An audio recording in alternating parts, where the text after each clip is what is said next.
Welcome to TET DSC for you channel. ఈ వీడియోలో మనము సిక్స్త్ క్లాస్ సోషల్ సబ్జెక్ట్ నుంచి ఫిఫ్త్ లెసన్ సంచార జీవనం నుండి స్థిర జీవనం నుండి ఒక 25 ఎంసీక్యూస్ సింపుల్ ఎంసీక్యూస్ చూద్దాం. పార్ట్ 1గా. పార్ట్ 2లో moderate and hard level MCQs చేస్తాను. సో రెగ్యులర్గా మన టెడ్డిఎస్సి ఫర్ యూ ఛానల్ని ఫాలో అవ్వండి. ఎందుకంటే టెట్, డిఎస్సి, అలాగే DEECET, BEd, so all competitive exams, police recruitment, so అన్నీ కూడా సోషల్ సబ్జెక్ట్కి సంబంధించినటువంటి కాంపిటేటివ్ ఎగ్జామ్స్ అన్నిటికి కూడా ఈ వీడియో చాలా ఉపయోగకరంగా ఉంటుంది. మన ఛానల్ని సబ్స్క్రైబ్ చేయండి, లైక్ చేయండి, షేర్ చేయండి, కామెంట్ కూడా చేయండి. సో మనం క్లాస్లోనికి వెళ్దాము. ఫస్ట్ క్వశ్చన్: కొన్ని వేల సంవత్సరాలకు పూర్వం భారత ఉపఖండంలో నివసించే ప్రజలను వారి ఆహార సేకరణ పద్ధతిని బట్టి ఏమని పిలిచేవారు? ఆప్షన్స్: నదిలోయ నాగరికత ప్రజలు, ఆహార సేకరణ వేటగాళ్ళు, స్థిర జీవులు, లోహయుగ మానవులు. So second option is the right answer. కొన్ని వేల సంవత్సరాలకు పూర్వం భారత ఉపఖండంలో నివసించే ప్రజలను వారి ఆహార సేకరణ పద్ధతిని బట్టి ఆహార సేకరణ వేటగాళ్ళని పిలిచేవారు అనమాట. సెకండ్ క్వశ్చన్ చూద్దాం. ఆది మానవులు సంచార జీవనం గడపడానికి గల ప్రధాన కారణాలలో క్రింది వానిలో సత్యమైనది ఏది? ఆప్షన్స్: ఒక ప్రాంతంలో ఆహార వనరులు పూర్తిగా అయిపోవడం, జంతువుల వలసలను వేటాడుతూ వెళ్ళడం, వేసవి కాలంలో నీటి వనరులు ఎండిపోవడం, పైవన్నీ. సో పైవన్నీ అనమాట. ఆది మానవులు సంచార జీవనం గడపడానికి గల ప్రధాన కారణాలు ఏమంటే ఒక ప్రాంతంలో ఆహార వనరులు పూర్తిగా అయిపోవడం, జంతువుల వలసలను వేటాడుతూ వెళ్ళడం, వేసవి కాలంలో నీటి వనరులు ఎండిపోవడం ప్రధాన కారణాలు. ఈ కారణాలను బట్టి ఆది మానవులు ఏం చేసేవాళ్ళంటే స్థిరంగా ఉండకుండా సంచార జీవనం చేసేవాళ్ళు అనమాట. అంటే ఒక చోటు నుండి ఇంకో చోటుకి వెళ్ళి అలా తమ జీవితాన్ని సాగించేవాళ్ళు. సో థర్డ్ క్వశ్చన్ చూద్దాము. ఆది మానవులు తాము నివసించే గుహలలో క్రూర మృగాలను తరిమివేయడానికి దేన్ని ఉపయోగించేవారు? ఆప్షన్స్: రాతి పరికరాలు, నిప్పు, వెదురు కుంచెలు, ఎముకల పనిముట్లు. ఆది మానవులు తాము నివసించే గుహలలో క్రూర మృగాలను తరిమివేయడానికి దీనిని ఉపయోగించేవారు. సో నిప్పును. ఎందుకంటే మరి రాతి పరికరాలు అని మనం అనుకోవచ్చు, కానీ రాతి పరికరాల కంటే పవర్ఫుల్గా నిప్పు, ముఖ్యంగా రాత్రికాల సమయాల్లో క్రూర మృగాల నుండి రక్షించుకోవడానికి నిప్పు చాలా బాగా ఉపయోగపడుతుంది. అందుకే ఆది మానవులు మరి ఆ క్రూర మృగాలను తరిమివేయడానికి, తాము నివసించే గుహలలో అవి రాకుండా చూసుకోవడానికి నిప్పును ఉపయోగించేవాళ్ళు. గుహలలో చీకటి ఉంటుంది కదా, ఆ నిప్పును యూజ్ చేయడం ద్వారా వాళ్ళు క్రూర మృగాలు వారి దగ్గరికి రాకుండా వాటిని తరిమివేసేవారు, వారి దగ్గరికి రాకుండా. ఫోర్త్ క్వశ్చన్ చూద్దాం. ప్రాచీన కాలంలో ప్రజలు నివసించిన ప్రదేశాలలో నేలను త్రవ్వి దొరికిన పురాతన సామాగ్రి అవశేషాలను అధ్యయనం చేసే శాస్త్రవేత్తలను ఏమంటారు? ఆప్షన్స్: భూగర్భ శాస్త్రవేత్తలు, నదుల అధ్యయన శాస్త్రవేత్తలు, పురాతన వస్తు అధ్యయన శాస్త్రవేత్తలు, ఖగోళ శాస్త్రవేత్తలు. So third one right answer అవుతుంది. పురాతన వస్తు అధ్యయన శాస్త్రవేత్తలు వీళ్ళు ఏం చేస్తారంటే మరి పూర్వకాలంలో ప్రజలు నివసించినటువంటి ప్రదేశాలలో అక్కడున్న నేలను తవ్వి అక్కడ దొరికినటువంటి ఆ పురాతన సామాగ్రిని, అవశేషాలను అధ్యయనం చేస్తారనమాట. ఫిఫ్త్ క్వశ్చన్: ఆంధ్రప్రదేశ్లోని ఏ జిల్లాలో ఆది మానవులకు చెందిన వందలాది గుహలు బేతంచెర్ల, బనగానపల్లె ప్రాంతాలలో విస్తరించి ఉన్నాయి? సో ఆప్షన్స్: వైఎస్ఆర్ కడప జిల్లా, కర్నూలు జిల్లా, ప్రకాశం జిల్లా, చిత్తూరు జిల్లా. కర్నూలు జిల్లా. సో ఇక్కడ మనకు బేతంచెర్ల, బనగానపల్లి అన్న క్లూ వచ్చింది కాబట్టి కర్నూలు జిల్లాను ఐడెంటిఫై చేస్తాం. అలా కాకుండా ఆంధ్రప్రదేశ్లోని ఏ జిల్లాలో ఆది మానవులకు చెందిన వందలాది గుహలు ఉన్నాయంటే కర్నూలు జిల్లాను సెలెక్ట్ చేయాల్సి ఉంటుంది. ఓకేనా? బేతంచెర్ల, బనగానపల్లె మనకు అది క్లూ అనమాట. క్లూ లేకుండా కూడా మనము ఆన్సర్ చేయగలగాలి, అప్పుడే కాంపిటేటివ్ ఎగ్జామ్స్లో స్కోర్ చేయగలుగుతాం. సిక్స్త్ క్వశ్చన్: భారత ఉపఖండంలో కేవలం కర్నూలు జిల్లా గుహలలో మాత్రమే లభ్యమై మరెక్కడా దొరకని ప్రత్యేకమైన ఆది మానవుల ఆధారాలు ఏవి? భారత ఉపఖండం అంటే ప్రస్తుత భారతదేశం కాదు, విభజనకు ముందు, అంటే అఖండ భారతం అంటాం కదా, ఆ భారత ఉపఖండంలో మరి కర్నూలు జిల్లా గుహలలో మాత్రమే లభ్యమై మరెక్కడా దొరకని ప్రత్యేకమైన ఆది మానవుల ఆధారాలు ఏవి అని అడుగుతున్నాడు. అంటే భారతదేశంలో చాలా చోట్ల ఆది మానవులకు సంబంధించిన ఆధారాలు ఉన్నాయి, కానీ కర్నూలు జిల్లాలో మాత్రం ఆది మానవులకు సంబంధించి ప్రత్యేకమైన ఆధారాలు ఉన్నాయన్నమాట. భారత ఉపఖండం అంతటిలో కూడా మరెక్కడ లేవు అలాంటి ప్రత్యేకమైన ఆది మానవుల ఆధారాలు. ఆప్షన్స్: రాగి గొడ్డళ్ళు, ఎముకలతో చేసిన పనిముట్లు, మూపురం ఎద్దు చిత్రాలు, ధాన్యపు గిడ్డంగులు. సో సెకండ్ వన్ దాని యొక్క రైట్ ఆన్సర్ అవుతుంది. ఎముకలతో చేసిన పనిముట్లు మరి భారత ఉపఖండంలో ఉన్నటువంటి అనేక ఆది మానవులకు సంబంధించిన ఆధారాలు ఉన్నటువంటి ప్రాంతాలలో కర్నూలు జిల్లాలో ఉన్న గుహలలో మాత్రమే ఎముకలతో చేసిన పనిముట్లు ఉన్నాయి. చాలా ఇంపార్టెంట్ ఈ ఎంసీక్యూ. సెవెంత్ క్వశ్చన్: కర్నూలు జిల్లాలోని ఏ గుహలలో లభ్యమైన ఆధారాల ద్వారా ఆది మానవులకు సంబంధించిన ఎముకల పనిముట్లు వెలుగులోకి వచ్చాయి? సో కర్నూలు జిల్లాలో చాలా చోట్ల మరి ఆది మానవులకు సంబంధించిన ఆధారాలు ఉన్నాయి. అయితే ఎముకలతో చేసిన పనిముట్లు ఏ గుహలో బయలుపడినాయి, వెలుగులోనికి వచ్చాయని అడుగుతున్నాడు. బెలుం గుహలు, ముచ్చట్ల చింతమానుగవి గుహలు, బోరా గుహలు, ఉండవల్లి గుహలు. సో ముచ్చట్ల చింతమాను గవి గుహలు. కర్నూలు జిల్లాలోని స్పెషల్‌గా ముచ్చట్ల చింతమాను గవి గుహలలోనే మరి ఎముకల పనిముట్లు వెలుగులోనికి వచ్చాయి. Eighth question. ఆది మానవులు గుహల గోడలపై చిత్రాలు వేయడానికి రంగులను ఎలా తయారు చేసుకునేవారు? ఆది మానవులు గుహల గోడలపై చిత్రాలు వేయడానికి రంగులను ఎలా తయారు చేసుకునేవారు? ఆప్షన్స్: రంగురాళ్ళను పిండి చేసి, జంతువుల కొవ్వును కలిపి, మొక్కల ఆకుల రసాన్ని మరియు తేనెను కలిపి, బూడిద మరియు నీటి మిశ్రమంతో, మట్టి మరియు పండ్ల రసాల ద్వారా. సో, ఫస్ట్ ఆప్షన్ ఎయిత్ క్వెషన్‌కు కరెక్ట్ ఆన్సర్. రంగురాళ్ళను పిండి చేసి వాళ్ళేం చేసేవారంటే, దానికి జంతువుల కొవ్వును కలిపి, వాళ్ళు నివసిస్తున్న గుహలలో గోడలపైన చిత్రాలు వేసేవాళ్ళు. Ninth question. ఆది మానవులు రాతి గోడలపై చిత్రాలను గీయడానికి కింది వానిలో దేనిని కుంచెలుగా ఉపయోగించారు? సో, ఆప్షన్స్ చదువుతా ఉన్నాను. జంతువుల వెంట్రుకలు, పక్షుల ఈకలు, వెదురు కుంచెలు, సన్నని రాతి ముక్కలు. So, C. వెదురు కుంచెలు వాడేవారనమాట. ఆది మానవులు మరి ఈ రంగురాళ్ళను పిండి చేసి, జంతువు కొవ్వుతో దాన్ని కలిపి, దాన్నొక కలర్‌గా చేసుకొని, ఈ వెదురు కుంచెలను ఉపయోగించి తాము నివసిస్తున్న రాతి గోడల గుహలపై చిత్రాలను గీసేవాళ్ళు. వెదురు కుంచెలు చూడండి, గుర్తుపెట్టుకోండి. పొరపాటున మనం ఏమరపాటుగా పక్షుల ఈకలో, జంతువుల వెంట్రుకలు అనుకుంటాం. ఓకేనా? మనం అందుకే రెగ్యులర్‌గా నోట్స్ మీరు ప్రిపేర్ అవ్వండి. టెక్స్ట్ బుక్ స్టడీ చేస్తూ మన టెడ్డీఎస్సీ ఫర్ యూ యూట్యూబ్ ఛానల్‌లో మరి సోషల్ కంటెంట్ వీడియోస్ అప్లోడ్ చేస్తూ ఉన్నాం. అలాగే జనరల్ నాలెడ్జ్, కరెంట్ అఫైర్స్ కూడా ఉన్నాయి. సైకాలజీ వీడియోస్ కూడా ఉన్నాయి. షార్ట్ వీడియోస్ ఉన్నాయి. మరి లెంత్ ఒక 30 మినిట్స్ ఉన్న వీడియోస్ కూడా ఉన్నాయి. సో, అన్ని సబ్జెక్టులకు సంబంధించి గూగుల్ ఫార్మ్స్ చేస్తాను నేను. మీరు ఈ గూగుల్ ఫార్మ్స్ కావాలంటే మీరేం చేయాలంటే మన టెడ్డీఎస్సీ ఫర్ యూ టెలిగ్రామ్ ఛానల్‌లో జాయిన్ అవ్వండి. సో, ఆ లింక్ నేను ఈ వీడియో డిస్క్రిప్షన్‌లో ఇస్తాను. ఏంటి, అలాగే మరి ఈ గూగుల్ ఫార్మ్, ఇప్పుడు నేను చేస్తున్న ఈ గూగుల్ ఫార్మ్ మీరు కూడా ప్రాక్టీస్ చేసుకునేటట్లు దీని లింక్ కూడా నేను ఈ వీడియో యొక్క డిస్క్రిప్షన్‌లో ఇస్తాను. మీరు జస్ట్ బై ట్యాపింగ్ ఆ లింక్ మీద ట్యాప్ చేస్తే మీకు గూగుల్ ఫార్మ్ అవుతుంది. మీరు మొబైల్‌లో, అలాగే ట్యాబ్‌లో, ల్యాప్‌టాప్‌లో, పీసీలో కూడా ప్రాక్టీస్ చేసుకోవచ్చు. TET DSC for you TET DSC for you Telegram ఛానల్‌లో జాయిన్ అయిన తర్వాత మీరేం చేయాలంటే, ఏ వీడియో అయితే నేను అప్లోడ్ చేశానో ఆ లెసన్ మీరు నాకు మరి పోస్ట్ చేస్తే నేను దానికి సంబంధించినటువంటి గూగుల్ ఫార్మ్స్‌ను కానీ, ఇంకొక విధంగా ఇంకా 2, 3 ఇంకొక రకం కూడా మనం డైరెక్ట్‌గా మనం సీబీటీ బేస్డ్ లాగా కూడా మనం కొన్ని వీడియోస్ చేశామనమాట. నేను మీకు టెడ్డీఎస్సీ ఫర్ యూ టెలిగ్రామ్ ఛానల్‌లో పోస్ట్ చేస్తాను. మీరు ప్రాక్టీస్ చేసుకోవచ్చు number of times. Google forms are very, very safe and secure. Already కొంతమంది జాయిన్ అయ్యి ప్రాక్టీస్ చేసుకుంటున్నారు. నెక్స్ట్ 10థ్ క్వెషన్. వైఎస్ఆర్ కడప జిల్లాలోని ముద్దనూరు మండలంలో గల ఏ గ్రామంలో ఆది మానవులు గీసిన 10 రాతి స్థావరాల చిత్రకళా ఆధారాలు కనుగొనబడ్డాయి? వైఎస్ఆర్ కడప జిల్లాలో ఉన్నటువంటి ముద్దనూరు మండలంలో గల ఏ గ్రామంలో ఆది మానవులు గీసిన 10 రాతి స్థావరాల చిత్రకళా ఆధారాలు కనుగొనబడ్డాయి? కేతవరం, చింతకుంట గ్రామం, కావలి, నందిపాడు. చింతకుంట గ్రామం.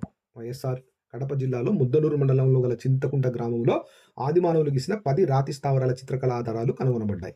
11th question. చింతకుంట రాతి స్థావరాలలో ఆది మానవులు గీసిన చిత్రాలలో అత్యధికంగా ఏ రంగులలో చిత్రాలు ఉన్నాయి? చింతకుంట రాతి స్థావరాలలో ఆది మానవులు గీసిన చిత్రాల్లో అత్యధికంగా ఏ రంగులో చిత్రాలు ఉన్నాయి? ఆప్షన్స్: ఎరుపు, నలుపు, తెలుపు, పసుపు, ఎరుపు, తెలుపు, ఆకుపచ్చ, తెలుపు. ఎరుపు, తెలుపు రైట్ ఆన్సర్ అనమాట. చింతకుంట రాతి స్థావరాలలో ఆది మానవులు గీసిన చిత్రాల్లో అత్యధికంగా ఎరుపు, తెలుపుతో గీసినటువంటి రంగు చిత్రాలు ఉన్నాయన్నమాట. 12th question. చింతకుంట గుహలలో లభించిన 200కు పైగా చిత్రాలలో కేవలం ఎన్ని చిత్రాలు మాత్రమే తెలుపు రంగులో ఉన్నాయి? 50 చిత్రాలు, 20 చిత్రాలు, 10 చిత్రాలు, 5 చిత్రాలు. 10 చిత్రాలు. ఓకే. Next 13th question. చింతకుంటలోని ఒకే ఒక గుహలో లభించిన స్థానికంగా ఎద్దుల ఆవుల గుంపు అని పిలువబడే చిత్రంలో ఉన్న ప్రత్యేక జంతువు ఏది?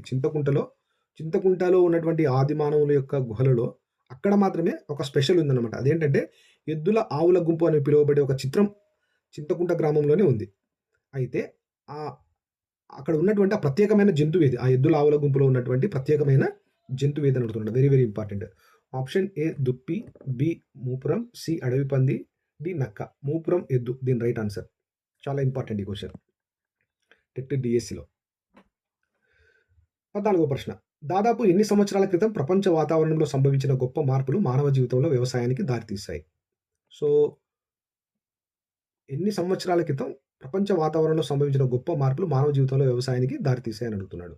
ఆప్షన్స్ చూద్దాము. 20,000 సంవత్సరాల క్రితం, 12,000 సంవత్సరాల క్రితం, 5,000 సంవత్సరాల క్రితం, 2.6 మిలియన్ సంవత్సరాల క్రితం. సో, 12,000 సంవత్సరాల క్రితం. ఇక్కడ కాస్త వివరిస్తాను. 12,000 సంవత్సరాల క్రితం ప్రపంచ వాతావరణంలో గొప్ప మార్పులు సంభవించాయి. ఈ మార్పుల కారణంగా మానవ జీవితంలో వ్యవసాయం అనేది ప్రారంభమైంది. అంటే అంతకు మునుపు లేదనమాట. 12,000 సంవత్సరాల కంటే క్రితం మరి ఈ వ్యవసాయం అనేది లేదు. ప్రజలు ఏం చేసేవాళ్ళంటే ఆహారన ఆహారాన్ని సేకరించడానికి వేటగాళ్ళుగా, సంచార జీవులుగా ఉండేవాళ్ళు. కానీ 12,000 సంవత్సరాల క్రితం ఒక గొప్ప మార్పు ప్రపంచ వాతావరణంలో జరిగింది. ఆ మార్పు కారణంగా మరి మానవులు ఏం చేశారంటే వ్యవసాయం చేసేటట్లు ఆ పరిస్థితులు దారితీశాయన్నమాట. ఓకేనా? 14థ్ క్వెషన్ చాలా ఇంపార్టెంట్. 15థ్ క్వెషన్ వాతావరణ మార్పుల వల్ల గడ్డి భూములు పెరగడంతో క్రమంగా పెరిగిన ఏ జంతువులను ఆది మానవులు మొదట మచ్చిక చేసుకోవడం ప్రారంభించారు. సో, వాళ్ళు వ్యవసాయం చేయడానికి కూడా కారణం ఏంటంటే 12,000 సంవత్సరాల క్రితం విపరీతంగా వాతావరణ మార్పులు జరగడం మంచిగా గడ్డి భూములు పెరగడంతో జంతువులు కూడా పెరిగాయి. సో, అప్పుడు వాళ్ళు మొదట మచ్చిక చేసుకోవడానికి ప్రారంభించినవి ఏవి అని అడుగుతున్నారు. ఆప్షన్స్ సింహాలు, పులులు, ఎద్దులు, గొర్రెలు, మేకలు, ఏనుగులు, గుర్రాలు, అడవి కోతులు, చిరుతలు. మనకందరికీ ఈజీ. బి ఎద్దులు, గొర్రెలు, మేకలు. ఓకేనా? వీటిని. 16థ్ క్వెషన్ రాతియుగ విభజన ప్రకారం పాతరాతి యుగం లేదా పాలియోలిథిక్ యుగం యొక్క కాల పరిమితి. గుర్తుపెట్టుకోండి, పాతరాతి యుగాన్ని ఇంగ్లీష్‌లో పాలియోలిథిక్ యుగం అని పిలుస్తారు. మరొక పేరు పాతరాతి యుగం యొక్క మరొక పేరు పాలియోలిథిక్ యుగం. దాని డ్యూరేషన్ ఏంటి? ఆ పీరియడ్ ఏంటి అని అడుగుతున్నాడు. ఆప్షన్స్ బీసీఈ 10,000 నుండి బీసీఈ 8,000 వరకు. Next option BCE 2.6 million years నుండి బీసీఈ 10,000 వరకు. నెక్స్ట్ ఆప్షన్ బీసీఈ 8,000 నుండి బీసీఈ 3,000 వరకు. నెక్స్ట్ ఆప్షన్ బీసీఈ 3,000 నుండి బీసీఈ 1,500 వరకు. రాతి యుగ విభజన ఏ కాలం నుండి ఏ కాలం వరకు? So, option B right answer. BCE 2.6 million years నుండి బీసీఈ 10,000 వరకు ఉన్నటువంటి ఆ పీరియడ్‌ను పాలియోలిథిక్ యుగం అంటారనమాట. పాతరాతి యుగం అంటారు. గుర్తుపెట్టుకోండి. 17థ్ క్వెషన్ మధ్యరాతి యుగం లేదా మెసోలిథిక్ యుగం. మధ్యరాతి యుగం లేదా మెసోలిథిక్ యుగం యొక్క కాల పరిమితి ఏది? ఆప్షన్స్ బీసీఈ 10,000 నుండి బీసీఈ 8,000 వరకు. బీసీఈ 8,000 నుండి బీసీఈ 3,000 వరకు. బీసీఈ 2.6 మిలియన్స్ నుండి బీసీఈ 10,000 వరకు. బీసీఈ 5,000 నుండి బీసీఈ 1,000 వరకు. సో, ఫస్ట్ ఆప్షన్ మధ్యరాతి యుగం లేదా మెసోలిథిక్ యుగం. దీని డ్యూరేషన్ వచ్చేసి దీని పీరియడ్ ఆఫ్ టైమ్ వచ్చేసి బీసీఈ 10,000 నుంచి బీసీఈ 8,000 వరకు అనమాట. 18థ్ క్వెషన్ చాలా ఇంపార్టెంట్ అండి.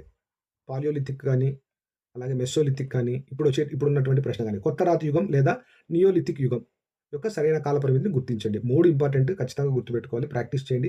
అందుకే మాక్ టెస్ట్‌లు ఎంత ప్రాక్టీస్ చేస్తే అంత పర్ఫెక్ట్‌నెస్ వస్తది. గూగుల్ ఫార్మ్స్ జస్ట్ మీరు మీ మొబైల్‌లో, మీ ట్యాబ్‌లో, మీ ల్యాప్‌టాప్‌లో, మీ పీసీలో సేఫ్‌గా ప్రాక్టీస్ చేసుకుంటారనమాట.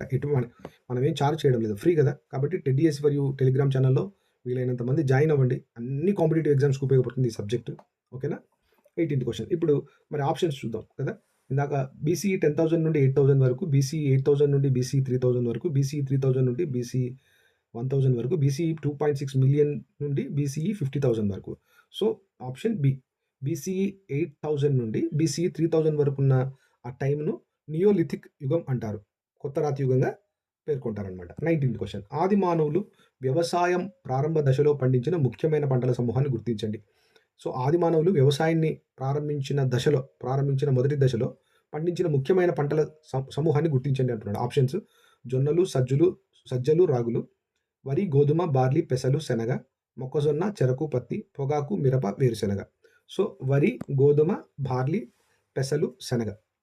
ఈ 4గింటిని ఆది మానవులు వ్యవసాయం నేర్చుకుంటున్నటువంటి ప్రారంభ దశలో పండించారు. చాలా ఇంపార్టెంట్. అన్నీ కూడా చాలా ఇంపార్టెంట్ అండి. ప్రాక్టీస్ చేయండి. మీరేమైనా కామెంట్ చేయాలనుకుంటే నాకు మన కామెంట్ సెక్షన్‌లో చెప్పండి మీరు నాకు. ఓకేనా?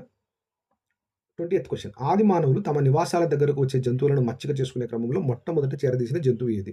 ఆవు, కుక్క, గుర్రం, ఒంటె. కుక్క. ఓకే. 21st క్వెషన్ పండించిన ధాన్యాన్ని మరియు విత్తనాలను భవిష్యత్ అవసరాల కోసం దాచుకోవడానికి ఆది మానవులు వేటిని ఉపయోగించారు? ఆప్షన్స్ ఇనుప పెట్టెలు, మట్టి పాత్రలు, గంపలు లేదా బుట్టలు, నేలమాళిగలు, రాతి కట్టడాలు, జంతు చర్మాలు. So, option B. సో, ఆది మానవులు ఏం చేసేవాళ్ళంటే వాళ్ళు పండించిన ధాన్యాన్ని, విత్తనాలను భవిష్యత్ అవసరాల కోసం భద్రపరచుకోవడానికి మట్టి పాత్రలను ఉపయోగించేవాళ్ళు. గంపలు లేదా బుట్టలలో భద్రపరిచేవాళ్ళు. లేదంటే నేల మాళిగలలో భద్రపరుచుకునేవాళ్ళు. 22nd క్వెషన్ శీతాకాలంలో చలి నుండి రక్షణ పొందడానికి కొన్ని ప్రాంతాలలో నేల లోపల నిర్మించుకున్న ఇళ్లను ఏమంటారు? ఆది మానవులకు సంబంధించి. బురుజులు, రాతి కోటలు, భూగృహాలు, ఇటుక ఇండ్లు. సో, వాళ్ళు ఏం చేసేవాళ్ళంటే చలి నుండి రక్షించుకోవడం కోసం శీతాకాలంలో ఆది మానవులు ఏం చేసేవాళ్ళంటే నేల లోపల ఇల్లు నిర్మించుకున్నారు. వాటిని భూగృహాలు అంటారు. Pit houses అంటామనమాట. 23rd క్వెషన్ నాటి వ్యవసాయదారులకు అడవులను చదును చేయడానికి, చెట్లను నరకడానికి ఉపయోగపడిన ఒక రాతిపై మరొక రాతిని సానబెట్టి తయారు చేసిన కొయ్యపిడి గుడ్డలను ఏమంటారు? అంటే ఆ కాలంలో వ్యవసాయం ప్రారంభంలో ఆది మానవులు ఏం చేసేవాళ్ళంటే మరి ఆ అడవులను చదును చేయడానికి, చెట్లను నరకడానికి ఒక పనిముట్టుని తయారు చేసుకున్నారు వాళ్ళు. ఒక రాతి పైన మరొక రాతిని సానబెట్టి చేసినటువంటి కొయ్య గుడ్డలున్న తయారు చేసుకున్నారన్నమాట వాళ్ళు. దాన్ని ఏమంటారు అని అడుగుతున్నారు. ఆప్షన్స్: ప్రాచీన రాతి పనిముట్లు, సూక్ష్మ రాతి పనిముట్లు, నవీన రాతి పనిముట్లు, కంచు పరికరాలు. Sorry for the disturbance. Out side crackers blast అవుతున్నాయి. ఓకేనా? కొంత టైం వరకే ఉంటాయి. అదేదో సెలబ్రేషన్స్ ఉన్నాయి. ఓకే. నవీన రాతి పనిముట్లు దీని answer. 23rd question. So 24th క్వెషన్‌కి వెళ్దాం మనము. కొత్త రాతి పనిముట్లతో వ్యవసాయం సాగించిన కాలాన్ని ఏమని పిలుస్తారు? ఓకేనా? కొత్త రాతి పనిముట్లతో వ్యవసాయం సాగించిన కాలాన్ని ఏమని పిలుస్తారు? పురాతన శిలాయుగం, మెసోలిథిక్ యుగం, నవీన శిలాయుగం లేదా కొత్త రాతి యుగం. దీన్నే నియోలిథిక్ యుగం అని కూడా అంటారు. గుర్తుపెట్టుకోవాలి కదా! పాలియోలిథిక్ యుగం పాత రాతి యుగం అవుతుంది. మెసోలిథిక్ యుగం మధ్యరాతి యుగం అవుతుంది. ఓకేనా? మరి నియోలిథిక్ యుగం కొత్త రాతి యుగం లేదా నవీన శిలాయుగం అని పిలుస్తారు. ఇక్కడ తామ్రశిలా యుగం అని కూడా ఉంది కదా ఆప్షన్స్‌లో. అయితే ఈ క్వెషన్‌కు థర్డ్ వన్ రైట్ ఆన్సర్. కొత్త రాతి పనిముట్లతో వ్యవసాయం సాగించిన కాలాన్ని నవీన శిలాయుగం లేదా కొత్త రాతి యుగం. దీన్నే నియోలిథిక్ యుగం అని కూడా అంటారు. 25th question, final question. నవీన శిలాయుగంలో అంటే నియోలిథిక్ యుగంలో ధాన్యం మరియు ఇతర మొక్కల ఉత్పత్తులను దంచడానికి క్రింది వానిలో వేటిని ఉపయోగించేవారు? ఆప్షన్స్: తిరగలి, రుబ్బురోలు, రోకలి, రాతి పలకలు, ఇనుప రోకలి.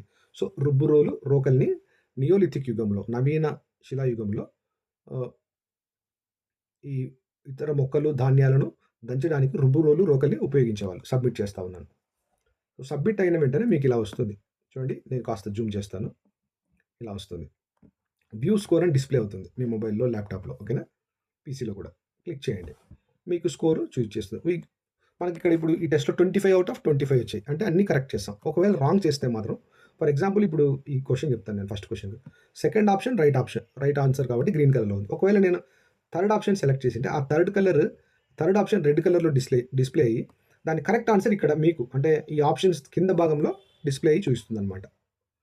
మనం ఒకటి కూడా తప్పు చేయలేదు. అందుకే అన్నీ కరెక్ట్‌గా వచ్చేసాయి ఆన్సర్స్. సో ఈ విధంగా ఉంటుంది. ఈ విధంగా ఉంటుంది. అన్నీ కూడా కరెక్ట్‌గా వచ్చాయి ఆన్సర్స్ అన్నీ కూడా.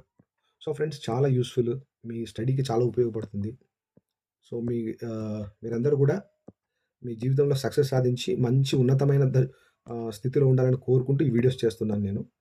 So I wish you all the best those who are writing competitive exams. If it is possible, if we have in future మనం ఖచ్చితంగా ఇంగ్లీషు, తెలుగు, జనరల్ సైన్స్‌కి సంబంధించినటువంటి వీడియోస్ కూడా చేస్తాం. ఈ గూగుల్ ఫార్మ్స్‌లో డిజైన్ చేసి. ఓకేనా? Best of luck. Thank you.